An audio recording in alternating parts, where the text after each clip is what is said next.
Hi there, I'm Chris Barrera. I'm the founder of Bigfoot, South Dakota. Just a little history. I went into the Navy and I became a Navy corpsman and got sent with several different groups. Was honorably discharged in the early 90s. I joined the Rosebud Police Department and eventually graduated from the Federal Law Enforcement Training Center down in Artesia, New Mexico. Later became a special agent. I also, during that time, became a firearms instructor. And I spent my years mostly with the Rosebud Tribal Police. And as most things go, you just kind of get burnt out and you leave. And I went into archaeology. Went with several different companies. One of them had to be in Forest Service, and a company out of North Dakota and Rapid City, South Dakota. The chance of being in archaeology gave me a chance to be out indoors. Hardly no paperwork, but just a time to get out and reflect. But my interest grew into the Bigfoot world. The things that I've encountered as a police officer got me to get out and actually look around for facts. Before I was hunting humans. Now that I'm searching for, kind of seeking whatever's making those noises and the things that I heard, gave me an opportunity to go several places and just have an open mind. I'm skeptic about Bigfoot, but the more and more I listen to people's stories, podcasts, and a lot of different things has gotten my mind, pushing towards, we're looking for something that's very elusive and that's been around for generations, according to tribes, and not only our tribe, as the Sioux tribes. We call them Chiek Tonka, which means big brother. Over the times, I started out by myself. I had a couple people interested. Now we have, another special agent that has joined the team, and another tribal cop, and several other people that have joined.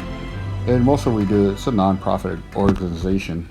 We do everything out of our pocket, and we enjoy, going out and looking and listening to people's stories. I love listening to people talk, especially the elders, knowing the history that is being lost today of everything. If you get a chance, just talk to an elder, anybody, just about anything. They can teach you a lot. Being from South Dakota, we got our 7 council fires. The Sicangu, Oglala, the Sisseton, Wahpeton, the Crow Creek, the Lower Brule, the Minnekoju, Yanktonai, and Santee. We got the 7 council fires, which gives you a lot of history on all of our Sioux tribes and the endeavors and strategies that our tribes had faced and still face today. But in the meantime, with Maine being the 2020 lockdown, has put a really special kind of only looking in certain places, except the Black Hills, because most places are locked down.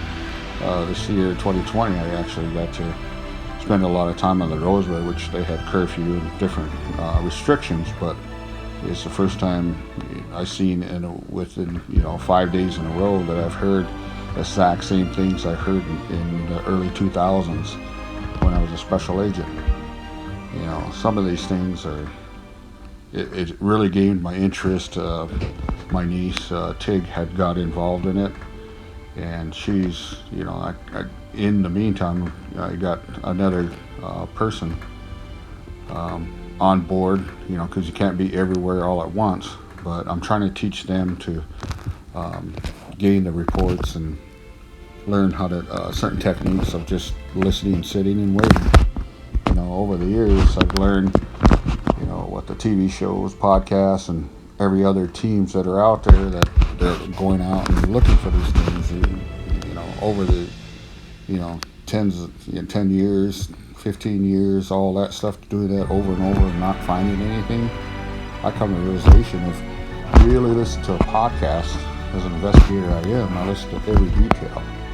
One of the things I find out is about every camping story comes out with, we were sitting around a fire, we start hearing noises, we were camping, we were just stationed here. And those are probably about 60% of the cases.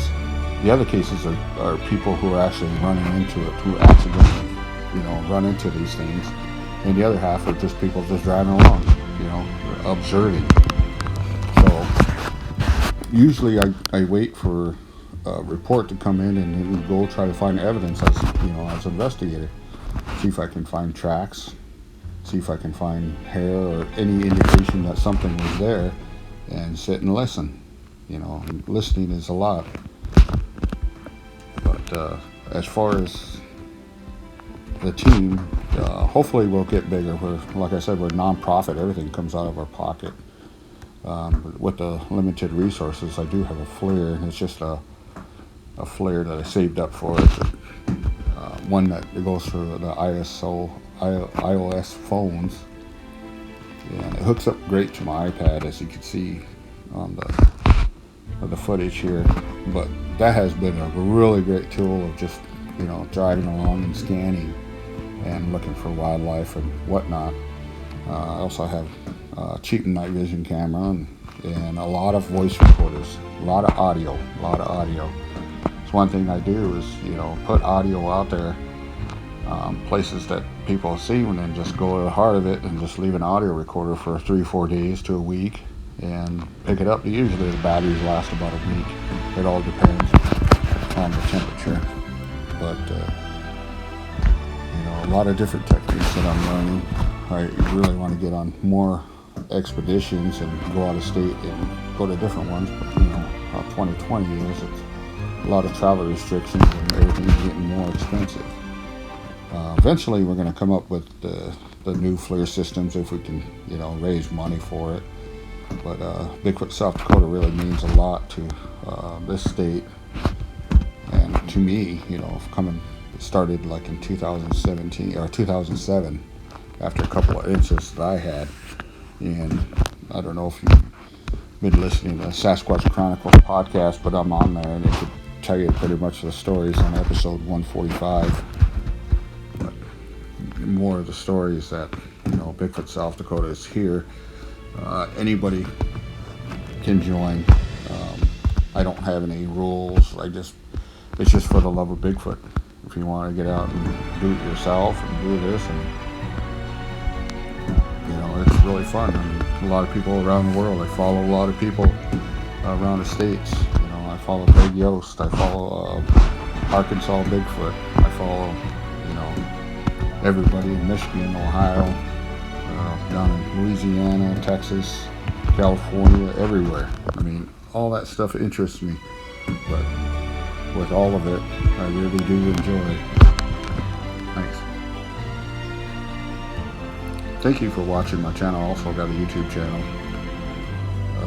Bigfoot, South Dakota. I'm just learning all this media stuff I should have done a long time ago, but I have a brother that's in the movie business, and yeah, he's pretty busy, but I don't know if he'll ever help me. So pretty much, thank you everybody for watching, and hopefully I'll have more footage. I do have a lot of footage that I'll be starting a 7-part series on YouTube of Bigfoot in South Dakota, and it's mainly going to be focused on all the Indian reservations. But 2020 has really put everything to a damp. It just stopped everything. But I was able to get a lot of footage on Rosebud Reservation, my home reservation. So I'm working on that right now, and hopefully have that finished for you. The other team members, I'm still gathering footage down in Rosebud, but I'm just going to keep adding on to the documentary. I'm not really good at this media stuff, so it's going to be something, but there will be footage in there of different things. So on that note, I'll just leave it at that, and thank you for watching.